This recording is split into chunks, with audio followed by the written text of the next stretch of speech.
कई साल पहले कश्मीर की ऊंची पहाड़ियों में एक धनी किसान रहता था जिसका नाम द्रूस था।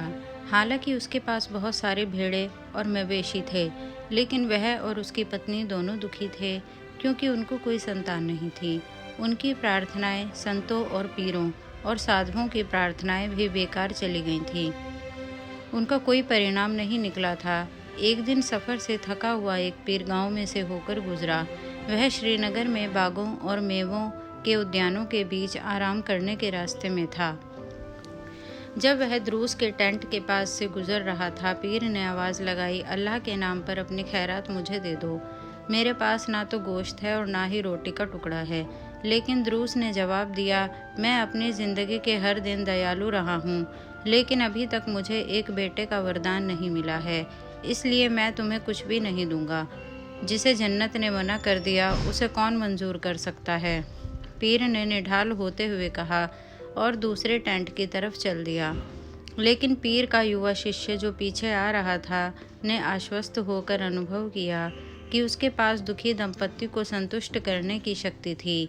उसने 40 कंकर इकट्ठे करके बिना बच्चे वाली स्त्री की गोद में रख दिए और उसे आशीर्वाद दिया। निर्धारित समय पर उस स्त्री ने पूरे 40 बेटों को जन्म दिया, सबको एक ही समय में। द्रूस बहुत परेशान और चिंतित हो गया। उसे विश्वास हो गया कि वह इतने सारे बच्चों को नहीं पाल सकेगा।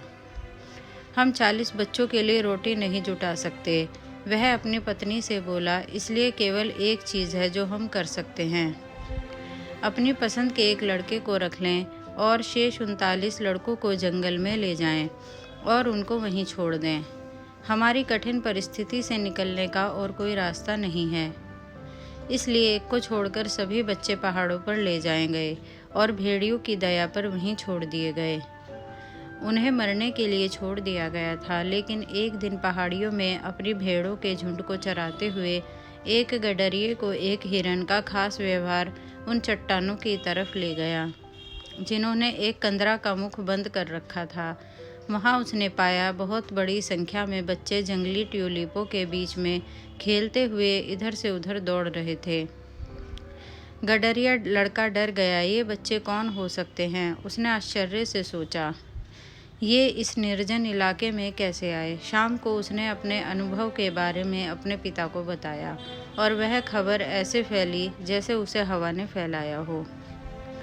अंततः यह बात द्रूस तक भी पहुंची। वह फौरन समझ गया कि उस निर्जन क्षेत्र में खेलने वाले बच्चे उसके अपने थे। कई महीनों से वह पछता रहा था और दुखी था, लेकिन अब वह खुशी से झूम उठा। वह उस पहाड़ी की तरफ दौड़ा जहां उन्हें देखा गया था। उसने वहां देखा कि वे नन्हे नन्हे बच्चे जंगली जैतून और पिस्ता के पेड़ों के बीच छुपा छुपी खेल रहे थे। सभी बच्चे एक दूसरे से मिलते थे और बहुत सुंदर थे, लेकिन अजनबियों से शर्माते थे। जब द्रूस उनसे बोला तो वे दौड़ कर गए और खुद गुफाओं में छुपा लिया। उसने एक दिन और एक रात का इंतज़ार किया, लेकिन वे अपने छुपने के स्थान से बाहर नहीं आए और वह भारी मन से अपने घर लौट आया। उसकी पत्नी, जिसका दिल अपने खोए हुए बच्चों की चाह में दुखी हो रहा था, ने एक अन्य पीर से सलाह ली जिसने कहा, उनके भाई को ले जाओ जिसे तुमने अपने पास रख लिया है। उसे लेकर उस पहाड़ी पर जाओ जहाँ वह खेलते हैं।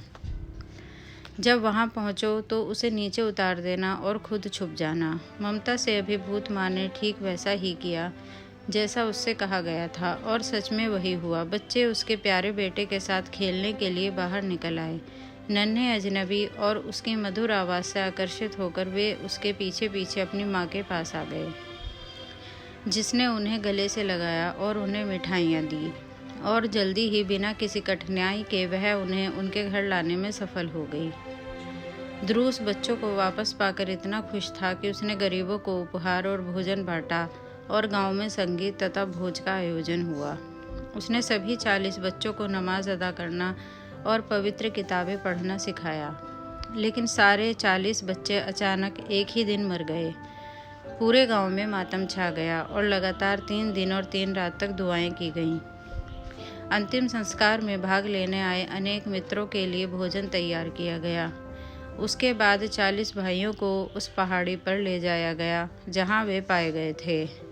और सुनसान क्षेत्र में उसी पहाड़ी पर उन्हें दफना दिया गया, जहां वे जंगली ट्यूलिपों के बीच खेलते थे। और आज के दिन तक बच्चे अभी भी रहस्यमय पर्वत पर घूमते हैं, जिसे 40 भाइयों की पहाड़ी के नाम से जाना जाता है। अगर ये कहानी आपको अच्छी लगी है तो प्लीज़ इसको लाइक एंड शेयर कर दीजिएगा और एंजल स्टोरीज़ को सब्सक्राइब कर दीजिएगा। धन्यवाद।